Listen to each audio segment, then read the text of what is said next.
नमस्कार। प्रादेशिक समाचार के साथ मैं चंदन कुमार कौंडिल्य। पहले मुख्य समाचार। केंद्रीय नागरिक उड्डयन राज्य मंत्री हरदीप सिंह पुरी पहुंचे देवघर, हवाई अड्डा निर्माण कार्य का ले रहे हैं जायजा। राज्य भर में 43,000 से अधिक कोरोना संक्रमित हुए स्वस्थ, सक्रिय मामलों की संख्या 15,000 के पार पहुंची। शिक्षा मंत्री जगन्नाथ महतो ने टेट के सफल अभ्यर्थियों के प्रमाण पत्रों की मान्यता 2 साल बढ़ाने के लिए प्रस्ताव तैयार करने का दिया निर्देश। और केंद्र सरकार ने पेंशन धारकों के लिए जीवन प्रमाण पत्र जमा करने की तिथि 31 दिसंबर तक बढ़ाई। अब समाचार विस्तार से।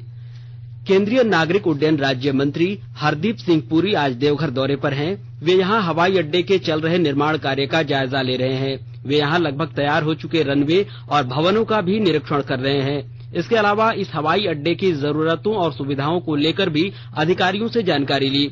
श्री पुरी ने कहा कि देवघर हवाई अड्डे के निर्माण कार्य में तेजी लाने के लिए संबंधित अधिकारियों के साथ आज बैठक में विस्तार से विचार विमर्श होगा। गौरतलब है कि देवघर एक अंतर्राष्ट्रीय तीर्थस्थल है और यहाँ एयर कनेक्टिविटी रहने से श्रद्धालुओं और पर्यटकों को काफी सहूलियतें हो जाएंगी।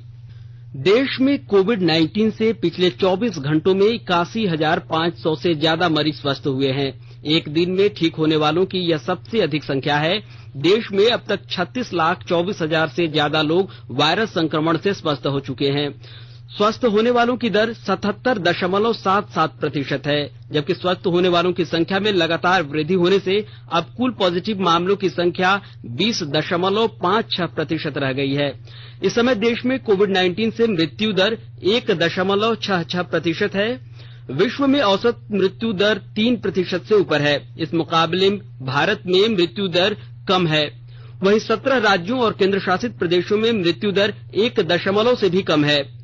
वहीं पिछले 24 घंटों में 97,570 नए मामले आने से कुल मामलों की संख्या 46,59,985 हो गई है। देश में इस समय सक्रिय मामलों की संख्या 9,58,316 है। इधर राज्य भर में कोरोना संक्रमितों की कुल संख्या बढ़कर 59,040 पहुंच गई है। इनमें से 43,328 लोग स्वस्थ हो चुके हैं, जबकि सक्रिय मामलों की संख्या 15,180 है। पिछले 24 घंटे के दौरान 961 नए कोरोना पॉजिटिव मिले हैं। राज्य भर में कल कोरोना से 15 लोगों की मौत के बाद अब तक मरने वालों की संख्या बढ़कर 532 पहुंच गई है।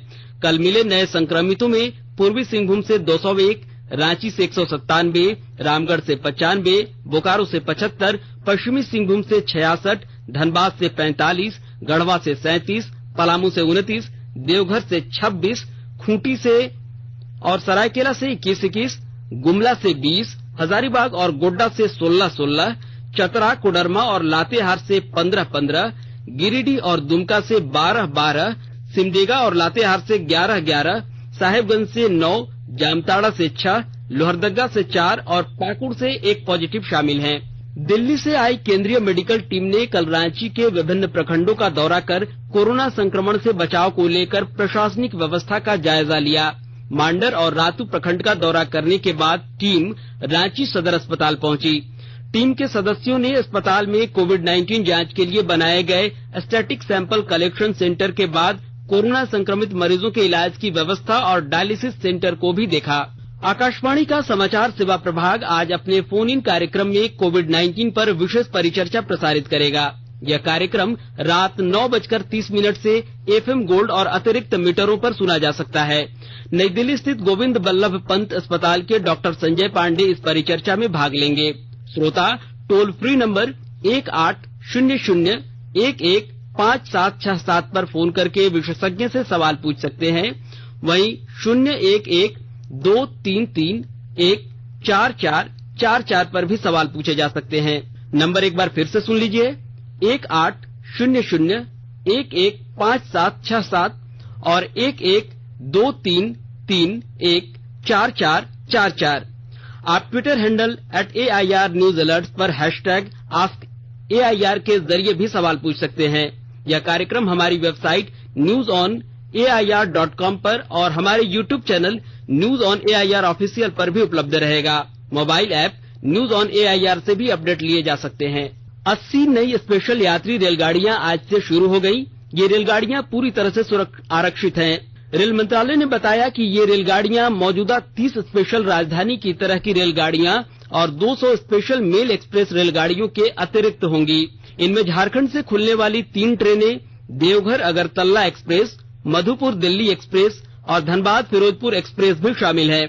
वहीं सिकंदराबाद दरभंगा एक्सप्रेस का ठहराव रांची स्टेशन पर भी होगा। इससे पहले रेलवे बोर्ड के अध्यक्ष विनोद कुमार यादव ने कहा था कि रेलवे देश के विभिन्न क्षेत्रों में मांग और प्रतीक्षा सूचियों पर नजर रख रहा है। उन्होंने कहा कि जरूरत पड़ने पर उचित समय में और रेलगाड़ियां चलाई जाएंगी। मेडिकल कॉलेजों में नामांकन के लिए राष्ट्रीय पात्रता सह प्रवेश परीक्षा नीट की कल होने वाली परीक्षा के लिए रेलवे ने साहेबगंज से पटना के बीच स्पेशल ट्रेन चलाने का निर्णय लिया है। साहेबगंज से यह ट्रेन शनिवार रात 9:45 पर खुलेगी। यह ट्रेन पीरपैंती, कहलगांव, भागलपुर, सुल्तानगंज, जमालपुर, किऊल, बरहिया, मोकामा, बाढ़ होते हुए कल सुबह 4:45 पर पटना पहुंचेगी। कल रात यह ट्रेन 8:55 पर पटना से खुलेगी और उन्हीं मार्गों से होते हुए अगले दिन सुबह 4:05 पर साहेबगंज पहुंचेगी। ट्रेन में सभी बोगी आरक्षित रहेंगी। झारखंड उच्च न्यायालय के मुख्य न्यायाधीश डॉक्टर रवि रंजन और न्यायाधीश एसएन प्रसाद की अदालत में कल रांची में खुले नालों को लेकर दाखिल जनहित याचिका पर सुनवाई हुई। इस दौरान अदालत ने नालों के खुले रहने से होने वाली दुर्घटनाओं पर रांची नगर निगम को गंभीरता से काम करने का निर्देश दिया है। अदालत ने कहा है कि 1 साल से खुले नालों को ढकने के लिए दाखिल याचिका पर सुनवाई हो रही है और नगर निगम यह भी बताने की स्थिति में नहीं है कि खुले नाले कब तक बंद होंगे। खुले नालों में लोग बहे जा रहे हैं और रांची नगर निगम सिर्फ कागजी कार्रवाई कर रहा है। इस मामले में अदालत ने रांची नगर निगम से विस्तृत जानकारी मांगी है। वहीं झारखंड उच्च न्यायालय ने 500 बेड की क्षमता वाले रांची के सदर अस्पताल के पूरी तरह से चालू नहीं होने पर मुख्य सचिव से जवाब मांगा है। मुख्य न्यायाधीश डॉक्टर रवि रंजन और न्यायाधीश एसएन प्रसाद की अदालत ने इस मामले में दाखिल अवमानना याचिका पर कल सुनवाई करते हुए कहा, अदालत ने 3 साल पहले ही सरकार को 500 बेड के अस्पताल को शुरू करने का आदेश दिया था। स्वास्थ्य और परिवार कल्याण मंत्रालय ने लोगों को सलाह दी है कि वे नोवल कोरोना वायरस से अपने को सुरक्षित रखने के लिए सभी बुनियादी एहतियात उपायों का पालन करें और सामाजिक दूरी बनाए रखें। प्रस्तुत है एक रिपोर्ट। सरकार ने कहा है कि आवश्यक वस्तुओं की पर्याप्त आपूर्ति जारी है और लोगों को चिंता करने की कोई जरूरत नहीं है। लोगों को सलाह दी जाती है कि वे आवश्यक वस्तुओं और चिकित्सा सामानों की खरीदारी करते समय धैर्य रखें और शांत रहें। आवश्यक वस्तुओं को खरीदने के लिए बार बार बाहर निकलने से बचें। साथ ही लोगों से हाथ मिलाने और गले लगने से भी बचना चाहिए। बाजार, मेडिकल स्टोर और अस्पतालों में लोग कम से कम 1 मीटर की दूरी बनाए रखें। घर पर गैर जरूरी सामाजिक समारोह से बचा जाना चाहिए और घर पर मेहमानों को नहीं बुलाना चाहिए। लोगों को अपनी आंख, नाक और मुंह छूने से बचना चाहिए और लगातार हाथ साफ करते रहना चाहिए। हाथ को दोनों तरफ से कम 20 सेकंड तक रगड़कर धोना चाहिए। यदि कोई व्यक्ति खांसी या बुखार से पीड़ित है तो वह दूसरों के संपर्क में आने से बचे और डॉक्टर से तुरंत परामर्श ले। स्वास्थ्य मंत्रालय ने कोरोना वायरस के बारे में जानकारी के लिए एक टोल फ्री नंबर 1075 जारी किया है। इधर राज्य सरकार की ओर से भी कई दिशा निर्देश जारी किए गए हैं। इस सिलसिले में सरकार ने हेल्पलाइन नंबर 181 जारी किया है। सरकार ने कहा है कि कोरोना वायरस से संदिग्ध तौर पर संक्रमित कोई व्यक्ति पाया जाता है तो इसकी सूचना 0651 जो रांची का कोड है और टेलीफोन नंबर 2261-000 तथा 2261-002 के अलावा फैक्स नंबर 2261-856 और मोबाइल नंबर 9955837428 पर दी जा सकती है। आकाशवाणी रांची भी आपसे अपील करता है कि कोविड-19 के संक्रमण से बचने और अन्य लोगों को सुरक्षित रखने के लिए कृपया घर पर ही रहें और सरकारी दिशा निर्देशों का पालन करें। आकाशवाणी के ताजा तरीन समाचारों के लिए आप हमारी वेबसाइट newsonair.com पर लॉग इन कर सकते हैं। ताजा समाचार ट्विटर @AIR News Alerts और Facebook page all India radio news पर भी उपलब्ध है। आप प्रादेशिक समाचार एकांश के ट्विटर हैंडल @AIR News_रांची और फेसबुक पेज और YouTube channel AIR News Ranchi पर भी हमारे बुलेटिन को सुन सकते हैं। प्रादेशिक समाचार आप आकाशवाणी रांची से सुन रहे हैं। राज्य के शिक्षा मंत्री जगन्नाथ महतो ने शिक्षक पात्रता परीक्षा टेट के सफल अभ्यर्थियों के प्रमाण पत्रों की मान्यता 2 साल बढ़ाने के लिए प्रस्ताव तैयार करने का निर्देश दिया है। इसे लेकर उन्होंने विभाग के सचिव राहुल शर्मा को पत्र लिखा है। इसका लाभ वर्ष 2013 में टेट उत्तीर्ण अभ्यर्थियों को मिलेगा, जिनके प्रमाण पत्रों की मान्यता इस मई माह में खत्म हो गई है। अगले 2 वर्ष तक ये अभ्यर्थी अब नियुक्तियों में भाग ले सकेंगे। वर्तमान में शिक्षक पात्रता परीक्षा के प्रमाण पत्रों की मान्यता 7 साल के लिए होती है। इस कारण वर्ष 2013 में उत्तीर्ण पारा शिक्षकों की मान्यता खत्म हो चुकी है। मंत्री ने कोरोना का हवाला देते हुए इनके प्रमाण पत्रों की मान्यता 2 साल का विस्तार देने का निर्णय लिया है। पेंशन धारकों के लिए जीवन प्रमाण पत्र जमा करने की तिथि 1 अक्टूबर से बढ़ाकर 31 दिसंबर 2020 कर दी गई है। कार्मिक राज्य मंत्री डॉक्टर जितेंद्र सिंह ने अपने ट्वीट में कहा है कि कोरोना वायरस से वृद्धों को सुरक्षित रखने के लिए तिथि बढ़ाने का निर्णय लिया गया है। उन्होंने कहा कि 80 वर्ष और उससे अधिक आयु के पेंशन भोगी इस वर्ष 31 दिसंबर तक अपना जीवन प्रमाण पत्र जमा करा सकते हैं।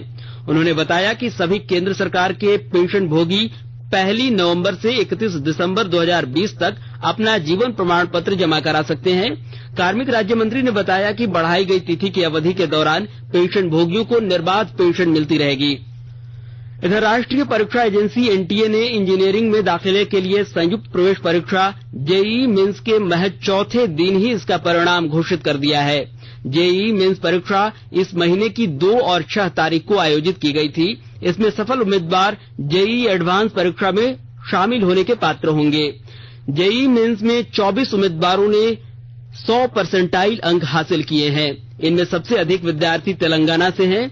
रांची के दयाल कुमार 99.99% के साथ झारखंड टॉपर बने हैं। वहीं छात्राओं में धनबाद की अनुष्का को 99.97% मिले हैं।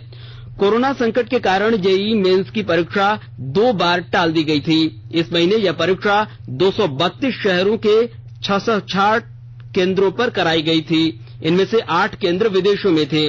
वर्ष 2019 से यह परीक्षा वर्ष में 2 बार आयोजित होती है। इस वर्ष पहली प्रवेश परीक्षा जनवरी में आयोजित की गई थी।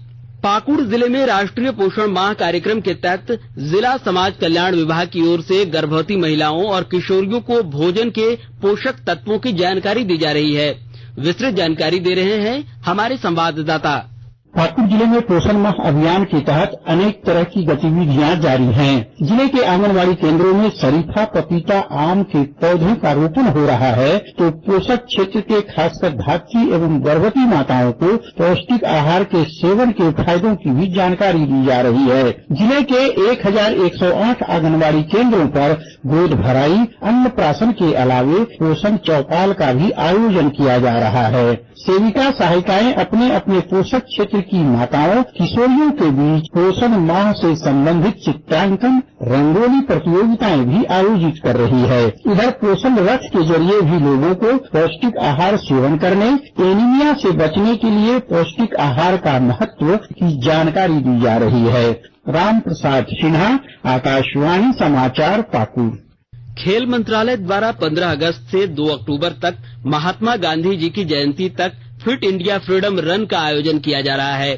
खेल मंत्रालय के निर्देश पर रांची रेल मंडल ने फिट इंडिया फ्रीडम रन अभियान के तहत कल रांची में दौड़ का आयोजन किया, जिसमें पूर्व तथा वर्तमान राष्ट्रीय अंतर्राष्ट्रीय खिलाड़ी, कर्मचारी और उनके परिवार के सदस्यों ने हिस्सा लिया। और अब संक्षिप्त खबरें। राज्य भर के सहायक पुलिस पदाधिकारी नियमितीकरण और पुलिस को मिलने वाली सुविधाएं देने की मांग को लेकर आज राजधानी रांची के मोरहाबादी मैदान में प्रदर्शन कर रहे हैं।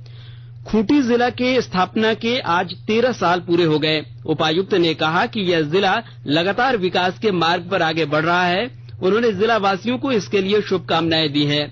भारतीय जनता पार्टी के सांसद महेश पोद्दार राज्यसभा में पार्टी के सचेतक बनाए गए हैं। उन्होंने इसके लिए प्रधानमंत्री नरेंद्र मोदी, गृह मंत्री अमित शाह, पार्टी के राष्ट्रीय अध्यक्ष जेपी नड्डा और मुख्य सचेतक शिव प्रताप शुक्ला के प्रति आभार जताया है।